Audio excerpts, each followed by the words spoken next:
with this thing going on, because it's such a massive thing. And the arts are so important in general, right? If we didn't have the arts of any kind, I mean, think about how horrible life would be, and Oh yeah. how bad we'd basically be like I can only imagine like a coal miner society with no music, no anything, no Yeah. coal miners. But like you go to work, you basically get an hour with your family, you go to sleep, and you go back to work. Without the arts and without music, man, I mean, it makes it all worth it. And so this takes all of that discouraged attitude from people, and it encourages people to try hard. It encourages people like my son, or his friends that are in bands. They're going to look at this and they're going to watch an episode like this, and they're going to say, wow, I can go over there and I can do this. And maybe they'll get developed and they'll learn all these tools that you yourself had to grind it out. I mean, because you did, your brothers, and all the things that you did, and you guys grinded it out like the rest of us, and you had to learn the hard way. Sometimes it's mistakes, sometimes it's you're making a lucky decision and it getting you there. But man, this is just so amazing, and it's so good to know like your story, to get to know you a little bit, and so that people have the story behind the person talking, the story behind for those listening, the voice. So I think that I'm glad we decided to do a part 2, because this is just so important. But what else do we want to what else do we want to get into here? I mean, would it be possible for you to kind of take us around and just give us like maybe a little bit of a virtual tour? I'll give you a tour of the space. I was going to respond to a couple things you said there too. Yeah. And I know that my experience is my experience. I can only see it through the lens from the inside of my head. I know what's worked for me. I know it's what hasn't worked for me. And so my goal is to just at least communicate. And I say this all the time in our academy videos, that we're launching a video series of, one of them's called How to Monetize a Song. And that is about who makes money when your song gets synced in a film. How does that money get split up? Who owns the publishing? Who owns the writers? How do you make those decisions before you get into the room? And so I go through really detailed explanation of all of that stuff. And I do the same thing for how to place a microphone, or what is production versus mixing, all that stuff. How do you route a tour? And it's really fun. But at the interspersed in all of that is always this. It's not a caveat necessarily, but these are the rules that have worked for me. These are the truths that I've found. But you need to go find your own version of this, and you need to break my rules, because when you get into the studio, if you're doing everything right, I know that I did everything way not right. Like I'm plugging stuff in to the wrong things, and I'm adding plugins in a chain that nobody else is going to do, and I'm doing it because it sounds right to me. So my goal is to at least equip you with the knowledge. This is how it works sometimes. This is how some people do it. This is how I've done it. But you need to go and make all of this your own, and you need to find your own career, and your song needs to go and find its own career. And then one other thing you said, just the power of music. I believe in the power of a song. It can change a life. I've seen it happen hundreds of times, thousands of times. A song can save a life, not just for the artist making it. Like for me, music has changed my life in deep ways. But we would get emails and we'd have conversations, thousands of people around the world after a concert. Your song, I heard your song on the radio at exactly the right moment, and it literally saved my life. And the power that we have as artists, like imagine all of your favorite, like imagine a wedding or funeral or a party without song. What is it about us? It's so fascinating. What is it about us that on such a deep level resonates with sound frequencies composed in such a way? It makes us feel so rich. It's an outlet for our triumph, for our joy, for our grief. I remember sitting, my sister runs the symphony here in town, which is cool. And she really gives me a lot of culture. I go to these cultural events and classy stuff. But I remember sitting in the symphony one time, and it was just this short piece written by a guy named Elgar, and I was just weeping. in moments, and I know I was probably in this moment in my life that I was emotionally vulnerable, or it just touched me. There's no lyrics. It's literally just the notes that this guy chose in his chordal structure. And I thought, what a powerful thing, what a beautiful thing we as human beings get to be a part of. And to hand that off to give people the capacity to do it. I just want it to be as cool as possible, as rich as possible, and remove as many obstacles as possible. So that's kind of how I set up my entire life in a way. And and Music Box is definitely an extension of my desire to hand that off to the next generation. Philip, this is literally the conversation how our show got started. Like this was me and Kane sitting down talking about our love for music and how a certain song can take us back to a certain place in time. Yeah. Just our love for that, and what, we have certain artists that we think just has a song for everything in life. But what we've really experienced over the last 3 years doing this show, and the Scratch the Vinyl listeners that follow us, we've had so many artists on that have talked about depression and things of that nature, and how either writing music, performing music, or hearing the right song has changed their life, saved their life. Yeah. Everything you said is so true, and we hear it all the time. And we fully believe in it. And so thank you for sharing your story about it, because I think the more people that hear it and understand it realize they're not alone, and music is something that connects all of us together. Hey, musicians out there, let's talk about Noisel.com for a second. What is Noisel? Noisel is a music app for all of us musicians. That means us grinding it out in the studio, doing what we do. And it is a app where we can get listened to by local audiences as well as people all around the world. I can tell you from personal experience that I even have my EP on Noisel, and it has been amazing. And it's cool to get the feedback from fellow musicians and local people telling me that they dig one of my songs. And, you can have that too. Nebraska musicians, Noisel needs you now. That's right now, everybody. We need you to dial in, get your music uploaded on there, and get paid. That's right. You actually get paid for the music that you put out. I know that you can be on Spotify and you can be on all these other things, but Noisel is where local musicians can go to really find who's out there. When you're wondering to yourself, are there others out there like me? Are they playing music like me? Like what is there in my area? Well, this will have everything for you. You don't have to be ASCAP certified. You don't have to be certified with BMI. You don't have to be on Spotify. You don't have to have any of that. So get your music out there on Noisel now. There's an app on your phone. You can dial it up on the computer.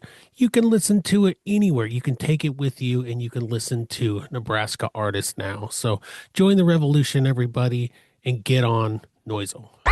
Let me tell you another cool thing, and it feels like I'm boasting about this, but it's just it's really just an honor that it's part of my story. So I left the band for a bit. Remedy Drive is our thing. Because partly because my relationship with my brother was so bad at the time, and also I had all the high parts, and so my voice was failing, and so I had to go under the knife. They went in, and I had to sign this piece of paper that said, if I can't sing after this surgery, I won't sue the doctor. Really, really dark moment for me. It felt like everything I'd worked for a decade and a half, it was disappearing, and potentially I would never be able to sing again. And so coming out of that experience, I probably have about 80% of my vocal range still, or my ability, than I did before. I was just always singing the high parts, 5 or 6 or 7 nights a week. I'm shouting out these high parts. And it's indie rock, so it wasn't kind to my vocal cords. So anyway, making my album was the thing that brought me out of, making my solo album was the thing that emotionally saved me from that really deep depression.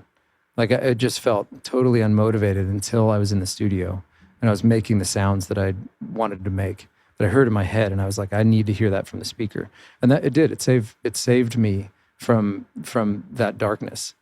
And then fast forward a few years, my brother and I found redemption through making music together again. And the music that we're making, none of the labels in Nashville would touch, because we're writing about sex trafficking, freedom. We're writing about really dark themes. And this is a really cool thing. I'm not going to go, this is a massive story, but I'm just going to touch on it because of the power of music. So we got into a room together. For the first time in like a decade, we're alone in a room together writing music. And because we always had to have a mediator, we always had to have somebody like, there were egos. You know what it's like. And so for the first time, we're writing about this massive thing that's going on all over the world, more slaves today than there ever have been. And so we want to make an impact with our songs. So this song, I'm a soul inside a body. I'm not a commodity. It's called Commodity. So we had this whole concept album about it, and we've done 3 since. And we launched that album independently. We hired an independent radio promoter. We didn't have the support of full record label because they were like, this is too dark, it's too ugly, we don't want it. And that song went and was 17 weeks #1 on the Billboard charts. And so suddenly people all over the world are hearing this message that people shouldn't be slaves, right? Which is a thing that we all agree about. But because of the success of that song and then the albums that came after, our fans have now donated over $2 million to the fight against slavery. And there are 6,000 or 7,000 kids that are free. And just now during this conversation, I got a text from our partnership, an NGO that we are representing. 11 traffickers arrested, 34 victims rescued. And that's just like within, and that's an organization that we partner with. And our band started an NGO to fight trafficking and to rehabilitate kids that come out of this thing. So all that to say, again, there's hours of discussion about that work. But music opened that door. And I look back on my story, I'm like, how did I get to Southeast Asia doing undercover work with my brother with little spy cameras and trying to find out, trying to get on camera somebody selling us a child for sex so we can use that to put that guy in prison and pull that kid out. And then the next day, writing an album about it and doing that for a couple weeks and then releasing an album based around that concept. Music opened a world of freedom for thousands of people. And that's just a tiny legacy that we have. We're just tearing, as my brother likes to say, we're just tearing a tiny little corner off the darkness. And our songs, our art is just part of that thing. So yeah, sorry to digress a little bit, but it is like online with what the power of music. It's crazy. It can take you to places you never imagined. And I never would have thought that would be part of my story. Man, that's what I was saying, man. I mean, without the art, right? Without the music, I mean, life would be so dark. It would be so different. I mean, Grandy and I, we've talked to countless people. I talk about my depression and things all the time. If it wasn't for music, man, I would not be here. I'm not lying. It's that one song. I'm a person who I have like no silence all day long. And I do it, I have music playing around me. I have something going, but if it wasn't for that, man, it's what gets me through. So I love this conversation. Maybe we, I don't think it's in the weeds at all. I think it's important no matter what we're talking about. Yes, we know MBX is amazing. We know it's important, but hitting on this is the most important thing, is that in all, music is what brought it all together. It's what brought us here together. And yeah. I just love this conversation with you, man. This is amazing. And here's the thing. What if our story inspires somebody to do something bigger?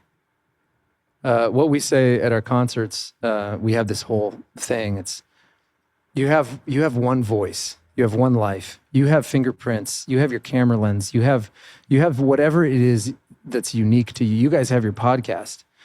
What are we doing? How can we impact the world in a positive way? How can we use what I've got?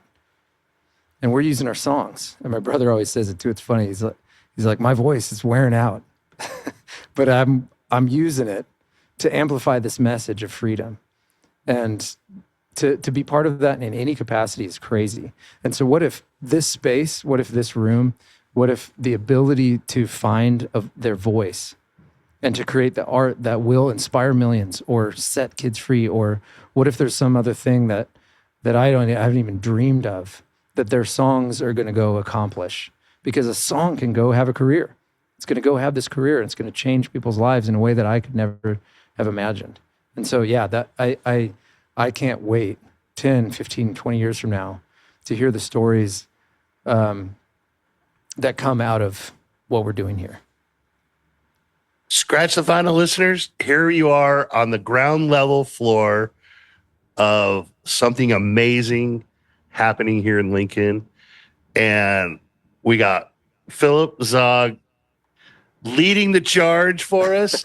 Man, dude, thank you so much for just giving us the time today and filling in our listeners about your story and what we're doing. Man, we're going to run out of time again if you don't show us this studio. I better show the space. I know, but dude, we can't thank you enough, because like that whole story literally is the crux of what me and Kane try to do our little part, what we feel is our little part in promoting artists. Like we're not trying to get rich at doing this or do anything like that. We just really like helping people and help them find paths to music and what they love, and just make sure that they're heard. And man, hey, I think, here I go. I digress again. I think you got to have Hassan Khalil on the podcast. I don't know if you've met him. He was a refugee. And so I had this really cool thing a couple years ago, and I think this is part of why the artist development program exists, because I got a little tiny grant to do something in the realm of human freedom and art, based up kind of because of the work that we had already been doing. I did this grant, so I was like, what can I do? Well, I can produce music. So why don't I find refugee artists in Lincoln, Nebraska? We have more Yazidi refugees here than I think anywhere. We're a massive relocation center for Yazidis, people from Syria, Iran, and Iraq. And then we have tons of Sudanese refugees, Rwandan. So why don't I go find musicians here and produce them an EP? And so the experiences that I had there, some of the first time ever on a microphone or in a studio with refugee musicians, and the power that music had with folks that, like, I'm recording instruments I'd never even seen before or heard. And it was so rich, but immediately we had this bond.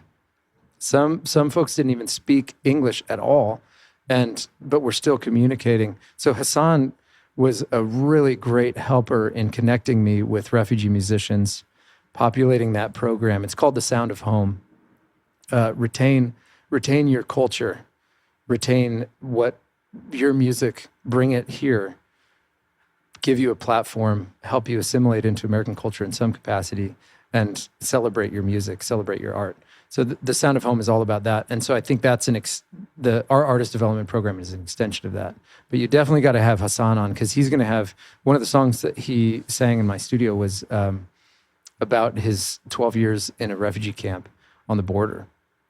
And it's just beautiful, beautiful music. And the stories, I mean, we were just tears. We're beautiful, deep, emotional moments with musicians connecting over this experience of making sound and telling story.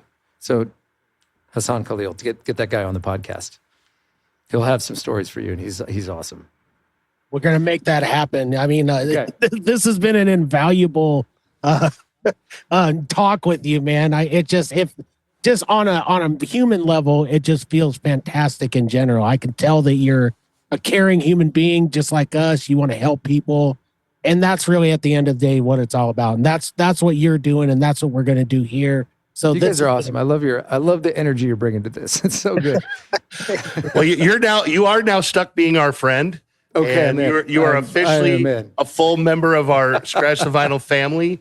And I hope you understand that anytime you've got people or ideas or things that we need to share with the music community, you're always welcome to come on or share with us, because this is what we want to do.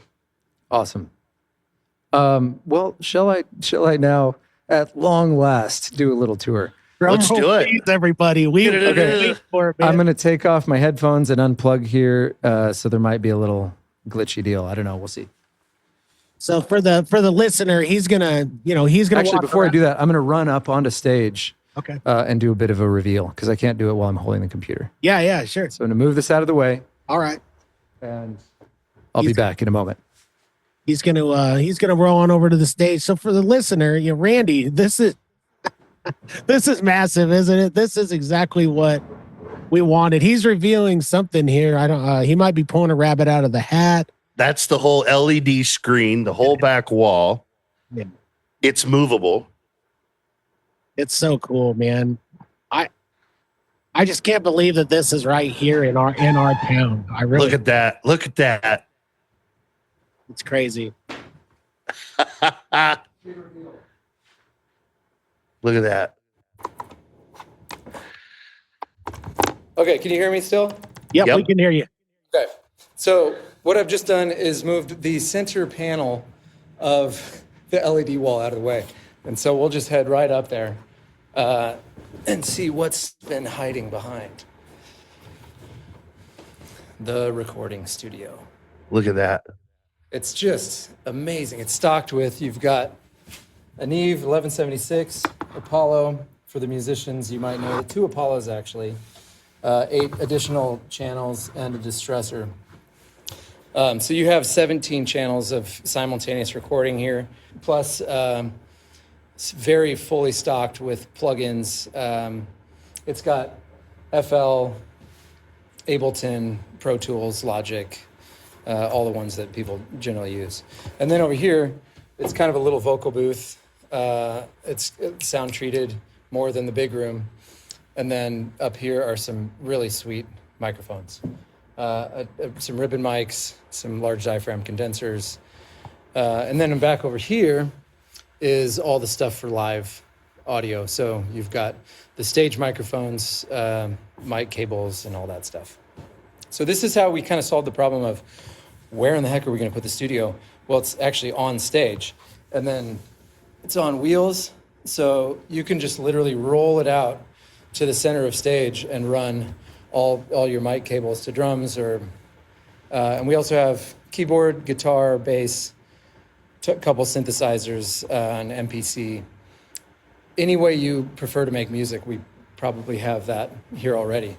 And we do take requests too. Once we have a little bit more budget, we buy equipment that people feel like we're missing. But at this point, we've kind of had all the stuff that people like. Okay, so I'll give you a little tour of over here. So that's the stage. The venue actually only holds 78 people, so it's pretty small, which is awesome for most local artists, because you put 40 people in here and it feels full. It feels like you're actually succeeding. Mixing desk, this is a digital board, which is super cool because for our members, you save a scene, you show up next week, you recall your scene, you can see, like, if I make changes, everything just can jump. So super cool digital board that makes recall of your particular session super fast.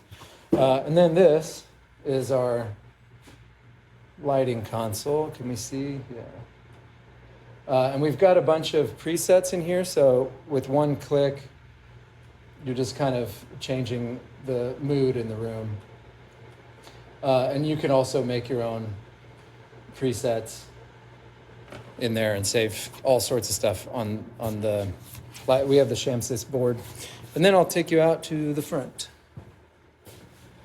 So this is the venue at large. Here are the massive bathrooms. city code. We also have this LED on the front facing the street. So we use this for promotion of events that are happening in the music district and any events that are happening on site here. And then a nice little cozy hangout in the front nook. And then I'll take you to one more spot. Hopefully the Wi-Fi allows. So there's a big garage door here, just off to the side of the stage. And if we roll that up, the venue capacity goes from 78 to 125, and you can have a spillover into the alley. And the alley is super cool, where we do catering sometimes or overflow. So there's the alley with a local mural done by a couple of really amazing artists.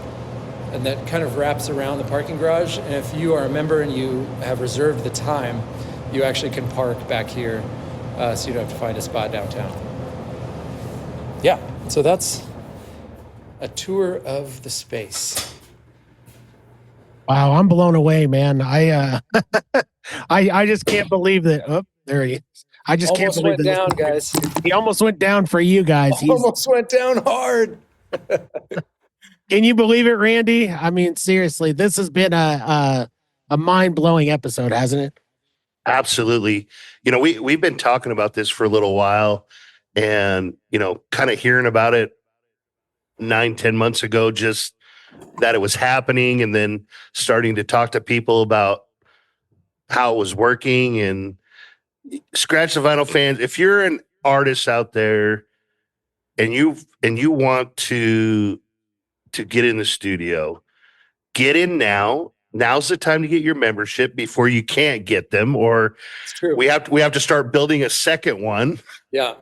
Or whatever. And we do have space for that, but We do. it's going to take a while to build out those studios. Yeah. So get in there now. Get your buddies. Get in there, or go check it out. Go check it out. This is amazing. For avid music fans, this is unbelievable. Yeah, it's great. There's a library in Lawrence, Kansas that has recording studios in the basement. And so we're really inspired by that concept. But we thought, well, we can do better. We can even do more. So here it is. Well, we did it. We did a full part 2, Kane. We did a part 2. Man, Philip, thank you so much, man. We really mean it. Whether you want it or not, we're now officially friends and family together. You're part of the Scratch the Vinyl family, and we're just so glad and proud to have you in our city doing the big things that you're doing. I love it, man. I'm in. Thank you guys so much. Your energy is it's contagious. I appreciate you. Well, there you have it, Scratch the Vinyl fans. Scratch-a-mania. If we haven't shown you by now, it is running so wild. I mean, we're literally tearing shirts off. We're body slamming. We're doing the whole Scratch-a-mania thing, and we are running so wild on you. So stick around. Come back every week. I hope you enjoyed this part 2 of this massive episode. And please, everybody, support the MBX. Support all the people who are involved in this. And shout out to the mayor, shout out to Todd Ogden, shout out to everybody that's involved. And just know that your leaders out there are actually doing something and doubling down, quadrupling down on something so huge as this. So tune in every week, everybody, and catch us on the flip side here on Scratch the Vinyl.